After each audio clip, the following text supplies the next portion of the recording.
Hello guys, magandang linggo sa inyong lahat. At ngayon po ay Palm Sunday o araw ng palaspas sa pagsisimula na po ng Holy Week at medyo masama ang balita sa bahagi po ng Eastern Visayas, lalo na po sa may Samar at Leyte provinces.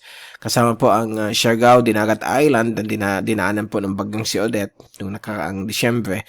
At medyo ito, nagbibigay po ng grabeng ulan dahil po sa pag-develop po nitong low pressure area 94W bilang isang tropical depression na binigyan na po ng domestic name ng Pag-asa as Agaton.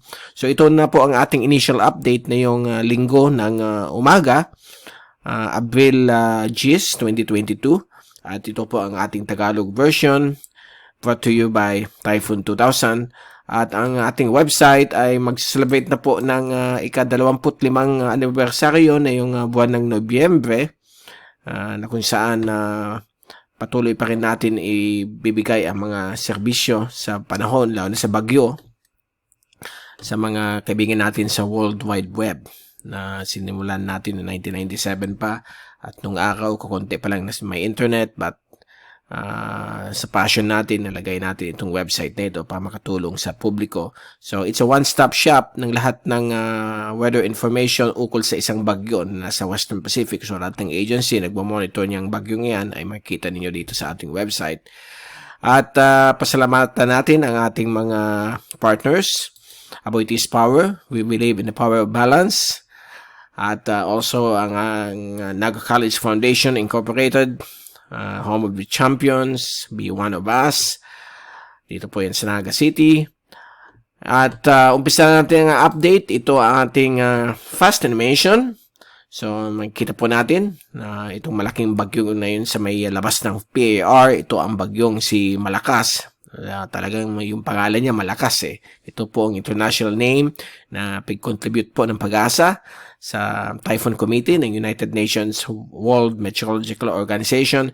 So, itong si Malakas ay talagang lumalakas at posibleng maging typhoon po siya sa loob ng 24 oras habang ito ay kumikilos papalapit po sa bahagi po ng Yap at Ulithi Islands ng Western Micronesia, at ito po ay tatahak po palapit ng PAR sa darating na Lunes at Martes.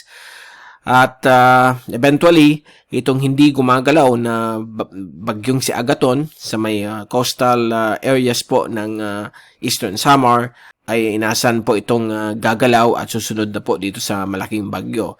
Tandaan po ninyo, pag malaki ang bagyo, magkakaroon po yan ng direct cyclone interaction sa mga malapitang mga system.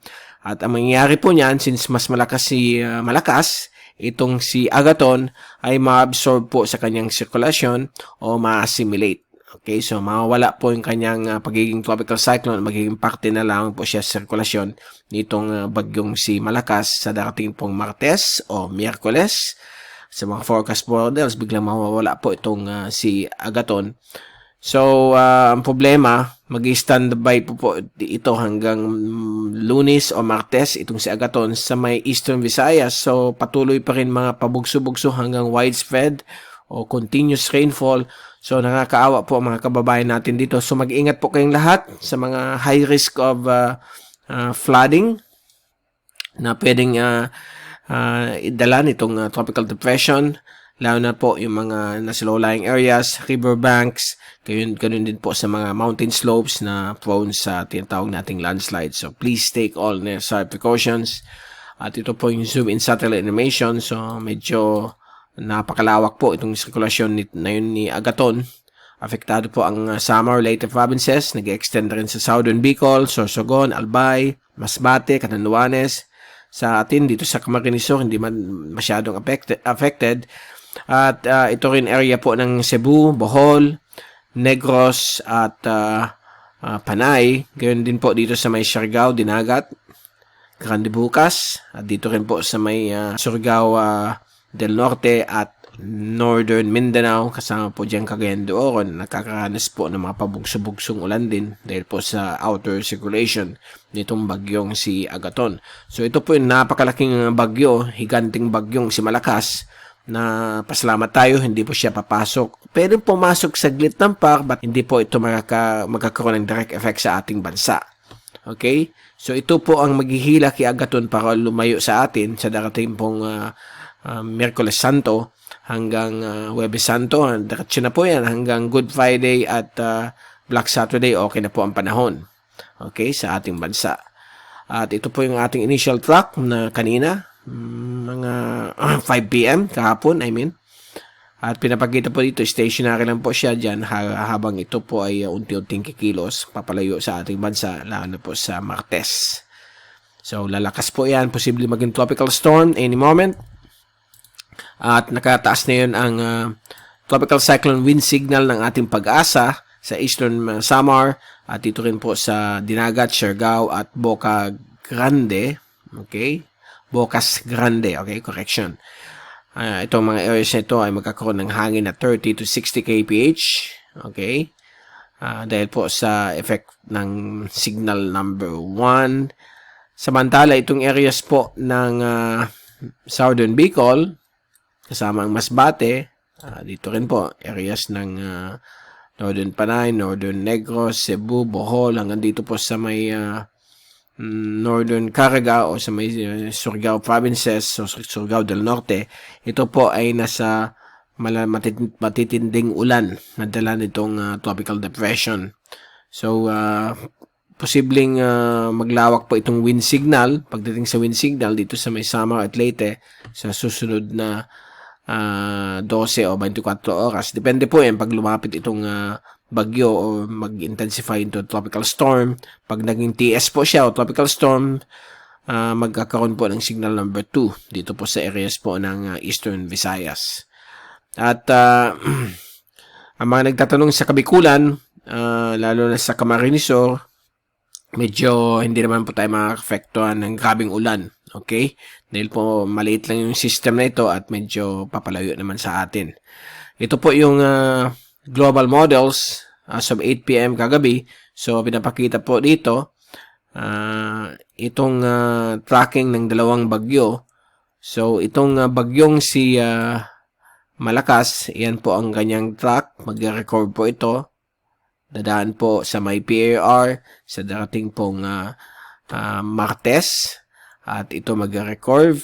Habang nag-record po yan, ito naman po si Agaton na nandito ay tatahak na rin po papunta sa northeast o east-northeast. Susunod po o ma-assimilate po sa sirkulasyon ng bagyong si Malakas. Magiging parte na po siya doon.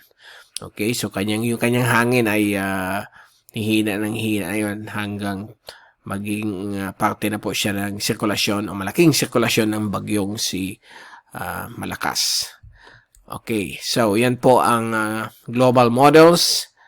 Ito naman po ang lahat ng Asian agencies tracks kay Malakas. So walang tayong problema dyan.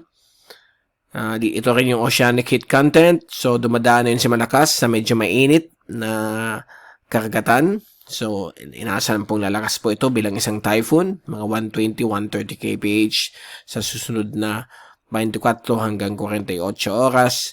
At kung titignan natin yung rain forecast mula sa European model for the next 3 days hanggang Martes at Miyerkules, mamayang hapon, patuloy pa rin yung mga ulan sa Eastern Visayas at nag-extend po sa Southern Bicol at Central Visayas. Sa Lunes naman po, nandyan pa rin po ang mga grabing ulan sa mga same areas na binabanggit natin hanggang Tuesday. And then sa Wednesday, mawawala na po yan kasi Tuesday evening mag-accelerate na po siya patungong east-northeast habang itong bagyo na ito ay paakyat. So nakikita ninyo yan, umakyat na siya yan. No? So yung circulation ni Agaton ma-assimilate na po or ma-absorb sa southern circulation itong malaking bagyong si Malakas. So as early as Wednesday noon or evening, okay na po ang panahon sa ating bansa.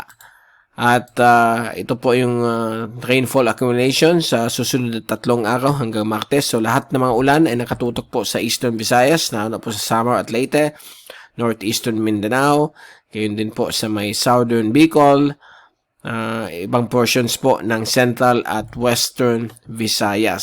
So mag-ingat po tayong lahat. Please take all necessary precautions. Samantala sa Southern Palawan, may mga ulan rin na pwedeng maganap dahil po sa patunaw na LPA o natutunaw na LPA na si 96W. May mga thunderstorms din po dito sa may Western Mindanao, sa may western section ng Soxygen dahil po sa westerly wind flow na pinupush or ini-enhance nitong bagyong si Agaton. At bago tayong paalam, ito yung ating CraftSat. In-issue natin ngayong araw na itong early morning ng Sunday. So, yan po si Malakas. Ito po yung dalawang system, nag-stationary. At si Agaton, hinihintay lang po makalampas si Malakas. Once na makalampas, susunod na po ito. At kakainin po ng sirkulasyon ni Malakas. At eventually, magiging part na siya ni Malakas. And eventually, syempre si Agaton ay matutunaw po yan habang mag-assimilate po dito sa sirkulasyon ni Malakas. So by Wednesday hanggang Easter Sunday, okay na po ang ating panahon. So yan po ang ating latest sa araw nito ng Sunday. We will keep you updated on this weather system. So by tomorrow, babalik ulit tayo para ibigay sa inyo ang pinaka-latest coverage ng bagyong si Agaton at yung papalapit rin na bagyong si Malakas na pasalamat tayo, hindi po ito pupunta sa ating bansa. Mula sa Typhoon 2000, ito si Mike Palo nagpapaalam. Mag-ingat po tayong lahat. #Weatherwiser. Have a blessed Palm Sunday to all. At maraming salamat po sa pagpanood nyo sa aking channel.